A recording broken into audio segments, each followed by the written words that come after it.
যে সকল বন্ধুরা নতুন অ্যাডেনিয়াম গাছ করছেন এই ভিডিওটা তাদের জন্য, তাই ভিডিওটা ছেড়ে যাবেন না প্লিজ। আজকে আমরা যেটা বলবো সেটা হচ্ছে অ্যাডেনিয়াম গাছের পরিচর্যা সম্পর্কে। দেখতেই পাচ্ছেন আমার অ্যাডেনিয়াম গাছের চেহারা কেমন হয়েছে। আসলে এখন অ্যাডেনিয়াম গাছের হচ্ছে ডরমেন্সি পিরিয়ড, তাই এই সময় ফুল থাকে না গাছে, পাতাগুলো হলুদ হয়ে ঝরে যায়। এবং আরেকটা কথা মনে রাখবেন যে এই সময় কিন্তু গাছে খাবার দেওয়া চলবে না, একদম খাবার দেওয়া যাবে না। আর জল সেটা বুঝে দিতে হবে, হয়তো 15 দিনে একবার এই গাছে জল দিলেই মিটে যাবে।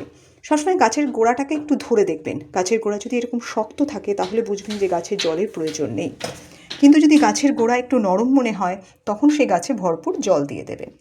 অবশ্যই সেই জল দেওয়ার পর অন্তত 7 থেকে 8 দিন বা অনেক সময় 15 দিনও হয়ে যায় পর জল দিতে হয়।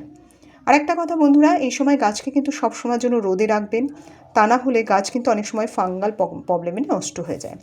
আরেকটা কথা মনে রাখবেন যে গাছে জল দেবার পরেও যদি দেখেন যে গাছের গোড়া নরম আছে, ঠিক হচ্ছে না, তাহলে বুঝবেন হয়তো ফাঙ্গাল আক্রমণে গাছের গোড়ার দিকটা নষ্ট হয়ে যাচ্ছে। তখন গাছটাকে তুলে কিন্তু আরেকবার পটিং করে দিতে হবে। যদিও এই সময় অ্যাডেনিয়ামের পটিংয়ের সময় নয়, শীতের শেষে পটিং করতে হয়। এবার কিন্তু আমি বেশ কিছু অ্যাডেনিয়ামের চারা তৈরি করেছি এবং শীতের শেষে আমি এই গাছগুলোতে গ্রাফটিং করব, তখন অবশ্যই আপনাদেরকে আপডেট দেব। তা বন্ধুরা, ভালো থাকবেন, সুস্থ থাকবেন এবং পাশে থাকবেন।